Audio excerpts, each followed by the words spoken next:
నమస్తే, welcome to my channel. ఈరోజు కొంచెం పన్నీర్ ఫ్రై చేస్తున్నానండి. దానికి పన్నీర్ని నేను చిన్న ముక్కలు చేసి కట్ చేసుకున్నాను. దాంట్లో కొంచెం ఆలివ్ ఆయిల్ వేసి తాలింపుకు రెడీ చేసుకుంటున్నాను. ఓకే అండి, ఇప్పుడు తాలింపు వేసుకుందాం. కొంచెం జీలకర్ర,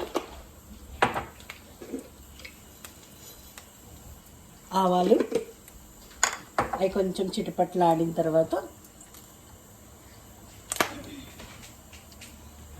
ఇప్పుడు ఆనియన్స్,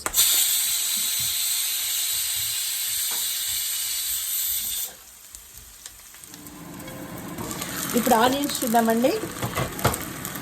తాలింపు వేసాం కదా, ఆనియన్ ఫ్రై అవుతూ ఉన్నాయి. సో దాంట్లో కొంచెం జింజర్ గార్లిక్ పేస్ట్ వేస్తున్నాను.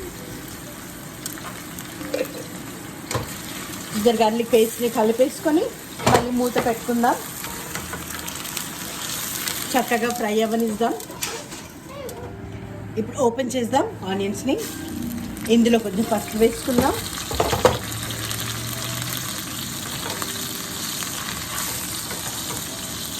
కలిపేసి దీంట్లో కొంచెం గ్రీన్ చిల్లీ అండ్ కొంచెం కరివేపాకు, కొంచెం టొమాటో యాడ్ చేస్తాం.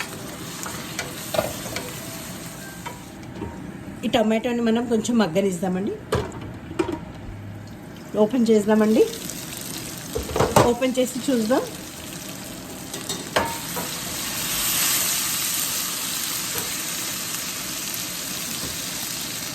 ఇప్పుడు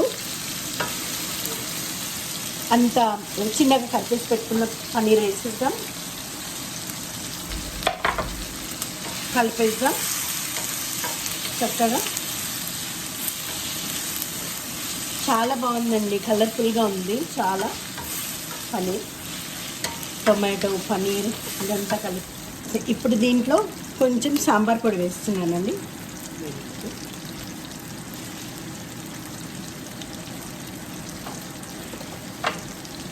కొంచెం కారం, కొంచెం సాంబార్ పొడి వేసాను. కొంచెం ధనియాల పొడి,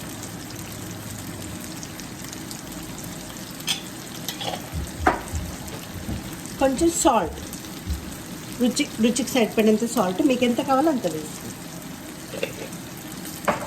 అండ్ దెన్ కలిపేద్దామండి.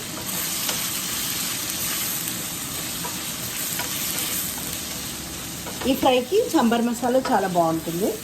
కొంచెం సాంబార్ పొడి, ఏదైనా మీ ఇష్టమైనది, సాంబార్ పొడి బ్రాండ్, కొంచెం కారం, కొంచెం ధనియాల పొడి, సాల్ట్ వేసి మంచిగా కలిపి ఇదంతా పన్నీర్ ముక్కలకి మంచిగా ఫ్లేవర్ అంతా పట్టే వరకు ఒక 3 నిమిషాలు ఈ విధంగా చిన్న మంటలో అలా పెట్టి వదిలేద్దామండి. దెన్ 3 నిమిషాల తర్వాత చూద్దాం. ఇప్పుడు 3 మినిట్స్ అవుతుంది. ఓపెన్ చేసి చూద్దాం.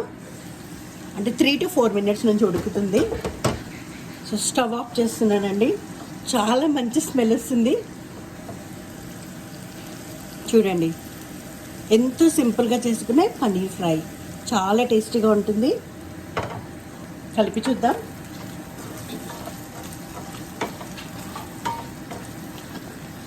నేను బెట్ చేస్తున్నానండి, మీకు అందరికీ నచ్చుతుంది. మీరు తప్పకుండా ఈ రెసిపీని ట్రై చేసి చూడండి. చాలా టేస్టీగా ఉంటుంది.